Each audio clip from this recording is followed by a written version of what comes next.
नमस्कार। आप सभी का स्वागत है educational universe by CK channel में। आज की क्लास में हम आपके लिए विशेष प्रश्नों की श्रृंखला में वाक्यगत अशुद्धियों से संबंधित प्रश्न जो है बहुत सारे क्वेश्चन पेपर से ढूंढ करके आपके लिए विशेष तौर से लाए हैं। हमने आपके लिए जो प्रश्न चुने हैं वे कौन कौन से हैं, आइए देखते हैं। पहला प्रश्न है, देश की वर्तमान मौजूदा सामाजिक आर्थिक स्थिति खराब है। तो इस वाक्य में हम ध्यान से देखें, वर्तमान और मौजूदा इन दोनों के अर्थ समान है, ठीक है। तो यहाँ पे दोनों में से कोई एक ही होना चाहिए। तो इस तरह से शुद्ध वाक्य कौन सा बनता है, देश की वर्तमान सामाजिक आर्थिक स्थिति खराब है। तो इसमें हम एक और चीज देखें कि वर्तमान और मौजूदा इन दोनों में से कोई एक होना चाहिए, और सामाजिक और आर्थिक इन दोनों में देखा जाए तो सामाजिक और आर्थिक जो शब्द हैं ये द्विरूक्त नहीं है। द्विरूक्त का अर्थ होता है, जैसे हम कहते हैं कि मैंने बार बार उस चीज को पढ़ा, ठीक है। तो बार बार के बीच में आपने देखा कि ये जो निशान बना रहता है, होना भी चाहिए व्याकरण की दृष्टि से। तो हम क्या करते हैं कि यहाँ पे जो है सामाजिक आर्थिक स्थिति खराब है, तो हम देखते हैं कि ये द्विरूक्त भी नहीं है, एक दूसरे का पूरक शब्द भी नहीं है। तो इस की वजह से हम क्या करेंगे कि देश की वर्तमान सामाजिक और आर्थिक सामाजिक एवं आर्थिक स्थिति खराब है लिख सकते हैं, या देश की मौजूदा सामाजिक एवं आर्थिक स्थिति खराब है यह लिख सकते हैं। अगला प्रश्न लेते हैं, नौकर ने बाजार से सामान लाया है। तो आपको एक चीज का ध्यान रखना है कि लाया है, लाना क्रिया जो है उसके साथ जो है कर्ता कारक का जो ने विभक्ति चिन्ह होता है उसको नहीं लगाया जाता, ये वाक्यगत दोष है, ठीक है। तो हम लिखते हैं शुद्ध रूप, नौकर बाजार से सामान लाया है, तब जाकर के यह क्या होगा, सही होगा। ओके, अगला लेते हैं, हमें अपने माता पिता की शुश्रूषा करनी चाहिए। तो ये शुश्रूषा शब्द जो है इस बात का आप ध्यान रखें कि जब भी कोई रोगी होता है उसकी देखभाल यानी परिचर्या करनी होती है, तो वहाँ पे हमको शुश्रूषा शब्द का इस्तेमाल करना होता है यानी प्रयोग करना होता है। जबकि माता पिता हो या कोई हमसे बड़ा है या कोई श्रेष्ठ जन है, यदि उसकी सेवा करनी है तो हमको क्या करना है, हमको शुश्रूषा न लगा करके हमको क्या लिखना है, हमें अपने माता पिता की सेवा करनी चाहिए, ठीक है। अगला वाक्य लेते हैं, गुलाब के फूल ने उसके बालों की सौंदर्यता बढ़ा दी है। आप ध्यान से देखें, सौंदर्यता ये जो शब्द है ये शब्द है सौंदर्यता। हम देख रहे हैं कि ये गलत है। क्यों गलत है, हम आपको बता रहे हैं। सौंदर्य शब्द है पुल्लिंग और सौंदर्यता तो बिल्कुल ही गलत है। क्रिया को भी बदलेंगे, जैसे हम वाक्य लेंगे, गुलाब के फूल ने उसके बालों की सुंदरता बढ़ा दी है, तब जाकर के ये पहला सही वाक्य हुआ। और दूसरा सही वाक्य कौन सा होगा, गुलाब के फूल ने उसके बालों की सुंदरता के स्थान पे हम क्या करेंगे कि उसके बालों का सौंदर्य बढ़ा दिया है, हम इस तरह से लिखेंगे, या इस बात का हम ध्यान रखेंगे। अगला लेंगे, गत वर्ष वह दिल्ली जाने वाला है। तो आप ध्यान दें, गत वर्ष का अर्थ होता है, गत का अर्थ होता है पिछला, पिछले वर्ष वह दिल्ली जाने वाला है, यह बिल्कुल गलत होगा।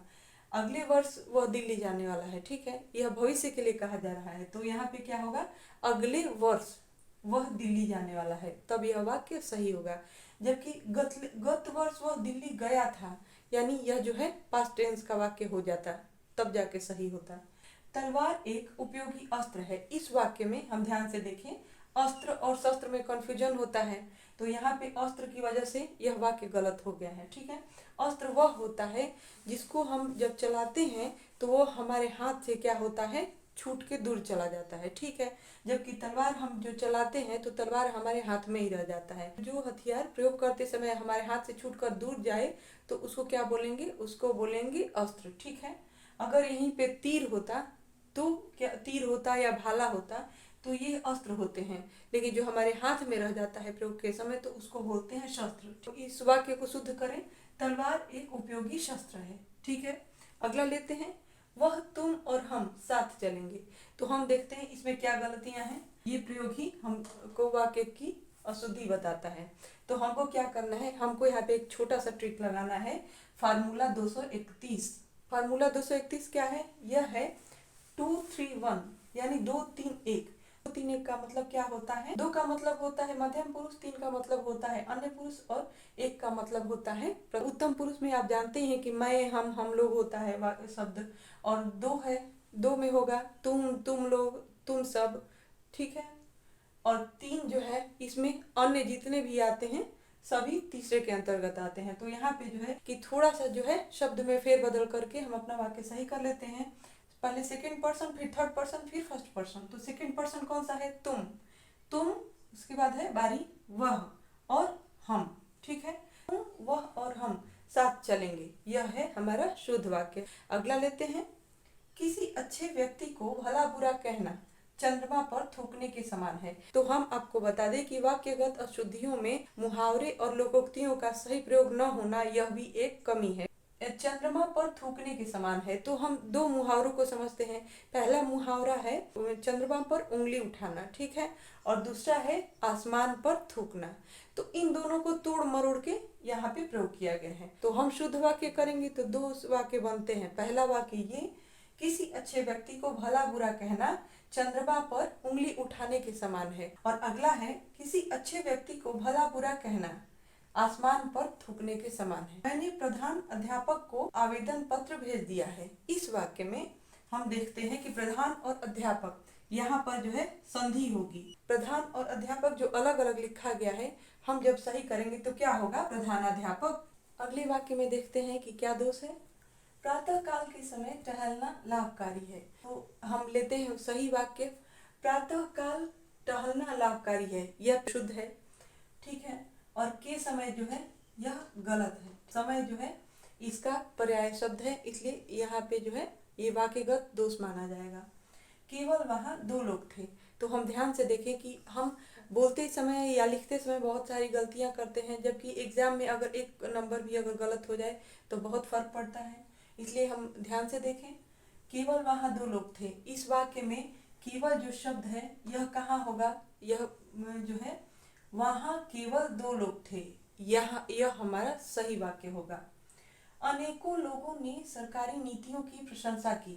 तो इस वाक्य में हम देखते हैं कि वाक्यगत दोष कौन सा है? अनेकों, अनेक जो शब्द है यह तो स्वयं ही बहुवचन है, तो अनेकों लिखने का कोई अर्थ नहीं, तो यह गलत है। ठीक है, तो हम लिखेंगे, और यहाँ पे नीतियों जो है ये नीतियों नहीं होगा, ये होगा नीति। ठीक है, तो हम लिखेंगे सही वाक्य, अनेक लोगों ने सरकारी नीति की प्रशंसा की। और अगला वाक्य लेते हैं, आंसू से खुशी का मुख भींग गया। तो हम देखते हैं कि यहाँ पे आंसू नहीं होगा, यहाँ पे होगा आंसुओं से खुशी का मुख भींग गया, यह हमारा होता है सही वाक्य। ठीक है, तो ये आंसू जो है यह गलत है। कृपया मुझे 2 दिनों के लिए अवकाश प्रदान करने की कृपा करें। आप ध्यान से देखें, यह बार बार रिपीट किए जाने वाले जो है वाक्य, इनमें क्या गलतियां हैं? कृपया, यदि यहाँ पे कृपया लिख दिया गया है और फिर यहाँ पे दोबारा कृपा लिखा जा रहा है तो ये वाक्य गलत है। और नहीं तो आप दूसरा वाक्य यह लिख सकते हैं कि मुझे 2 दिनों का अवकाश प्रदान करने की कृपा करें। लेकिन यदि कृपया लिख रहे हैं तो आप क्या लिखेंगे? कृपया मुझे 2 दिनों का अवकाश प्रदान करें। ठीक है, इतने से ही वाक्य हमारा शुद्ध हो जाता है। अगला वाक्य लेते हैं, मेरा नाम श्रीमती चित्रलेखा राय जी है। अपने बारे में लिखना होता है, जब हम अपना नाम लिख रहे होते हैं तो न तो श्रीमती लगाएंगे और न जी आप लिखेंगे। ठीक है, ये गलत हो जाता है, वाक्यगत दोष माना जाता है। तो हमारा सही वाक्य कौन सा होगा? मेरा नाम चित्रलेखा राय है। आगे की क्लास में हम आपके लिए फिर से एक नए टॉपिक के साथ आएंगे। पूरी तैयारी के साथ आप हमारा प्रोत्साहन बनाए रखिए। हम फिर अगले क्लास के लिए तैयार होते हैं। Best of luck.